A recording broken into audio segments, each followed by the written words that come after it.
નારંગી નારંગીનો ઉપયોગ કરવાથી તમારે જેટલી જરૂરિયાત હોય એટલું તમને વિટામિન સી મળી જાય છે. એક નારંગીમાં એક વ્યક્તિની જેટલી જરૂરિયાત છે એટલી વિટામિન સી મળી જાય છે. આમ તો બીજા બી અમુક તત્વો છે, પણ આપણે જે મેન છે એ જ ઉપયોગ વાત કરીશું. તો નારંગીનો મેન ઉપયોગ શું છે? રોગ પ્રતિકારક શક્તિ વધારે.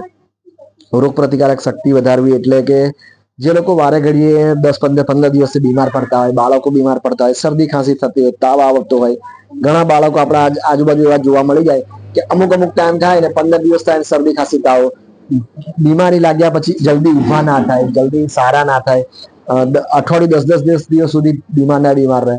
તો આવું નબળું રોગ પ્રતિકારક શક્તિ જેની હોય ને એને દિવસનો એક નારંગીનો ઉપયોગ કરવો જોઈએ. સફરજનનો ઉપયોગ બી કરી શકાય છે, જે મળે તે. હવે ઉપયોગ કરવો એટલે કઈ 15 દિવસમાં ફાયદો ના દેખાય. તમે 1 મહિનો કન્ટિન્યુ રાખો તો પછી તેને એની અસર ચાલુ થાય. ચાલુ રાખવી જોઈએ તો શું છે કે સસ્તામાં તમારું અમુક રોગ પ્રતિકારક શક્તિ તમારામાં આવવા માંડે. ઘણા લોકોને શું ચોમાસામાં બીક હોય, ચોમાસામાં અમુક બહુ રોગો આવતા હોય છે, જે બધા અમુક તાવ આવતા હોય, તો એમાં પણ 1 મહિના અગાઉથી તમે આ નારંગી ચાલુ કરી દો તો શું એનો મહિનામાં તમને દેખીતો તો ફાયદો દેખાય.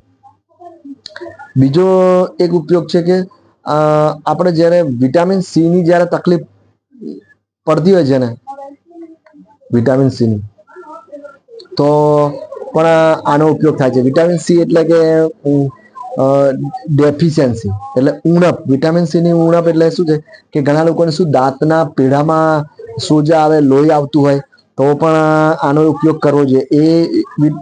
તો તમે શું દિવસની એક નારંગી ચાલુ કરી દો, અમુક ટાઈમ સુધી ચાલુ રાખો, પછી તમને અસર દેખાય.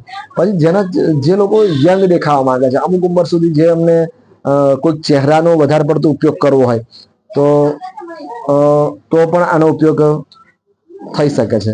હવે વિટામિન સી એટલે કે આંખોમાં પણ ફાયદો કરી શકે છે. હવે ચહેરો એટલે કે તમે ચહેરો કોને ઉપયોગી છે?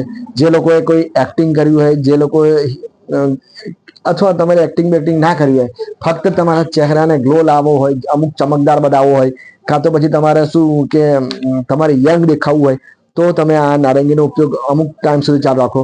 આના જે છિલકા હોય એને સૂકવીને એને વાટીને બી તમે પેસ્ટ બનાવી શકો છો, તો પણ આનો ઉપયોગ થાય છે.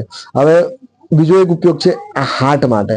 હાર્ટમાં કેવું હોય છે કે અમુક જે લોકો બીપીની ગોળી ખાતા હોય, જે લોકોને અંદર કોલેસ્ટ્રોલ લેવલ વધારે હોય અને અમુક જોખમ રહેલું હોય કે એટેક આવવાનું, અમુક હાર્ટની કોઈ ગોળીઓ ચાલતી હોય, તો શું એક આ બી ખવાય અને બીજું એક સફરજન બી લેવાય. તો તમારી જે ટ્રીટમેન્ટ ચાલતી હોય એની જોડે ચાલુ રાખો તો આનાથી બી ફાયદો થાય.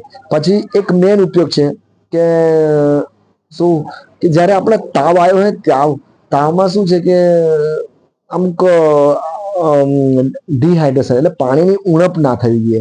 તો જે વખતે તમને તાવ આવ્યો હોય 2-3 દિવસ સુધી તમે શું આનો રસ બનાવીને પીવો અને જોડે લીંબુ પાણી બી પી શકો છો. પાણી જેટલું બને એટલું વધારે પીવું જોઈએ. એ ટાઈમમાં તાવમાં શું પાણી વધારે પીવું જ જોઈએ. તો શું તમારામાં અમુક પાણીની ઉણપ ઓછી ના થાય અને વિટામિન સી બી મળે. અને વિટામિન સી એટલે તમારા જે ઇન્ફેક્શન આવ્યા હોય અંદર એની સામે રક્ષણ મળે અને તમારામાં એક જાતની એનર્જી આવી જાય, એક જાતની તાકાત આવી જાય. એટલે તમે શું એકદમ જલ્દી ખાટલો ના પકડી લો. તો અમુક દેખીતા જે વધારે ઉપયોગમાં આવે એવા મેં ફાયદા તમને કહી દીધા. હવે આમ તો ઉપયોગી જ છે.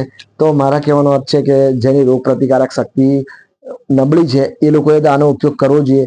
જેના હાર્ટના પ્રોબ્લેમ છે, તો હાર્ટના જે અમુક નળીઓમાં પ્રોબ્લેમ છે, કોલેસ્ટ્રોલ લેવલ વધારે છે, બીપીની જે ગોળીઓ ખાતા હોય, તો એ લોકોએ અમુક જોખમોથી બચવા માટે આ અને સફરજન, હવે 2 ફ્રૂટ્સ જો પૈસા ખર્ચા એવા હોય તો ઉપયોગ કરવો જ જોઈએ.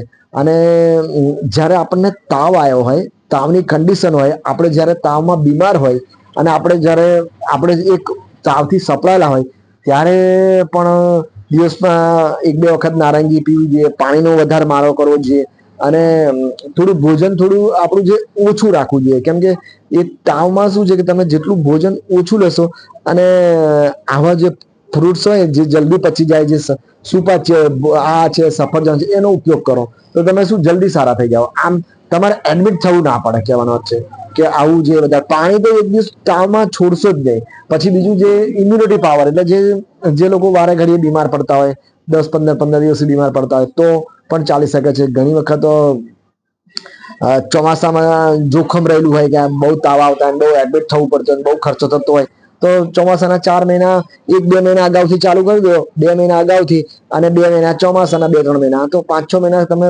પીવો તો શું તમારે આખું વર્ષ ફાયદો થાય, તમને ઇમ્યુનિટી પાવર વધી જાય. પછી તો વિટામિન સી ની ડેફિશિયન્સી, એટલે કહેવાનો આમ તો બહુ લાંબુ થઈ જાય. એટલે આટલામાં આપણે વિડીયો પૂરો કરીએ છીએ. સારું, ત્યારે નેક્સ્ટ વિડીયોમાં મળીશું.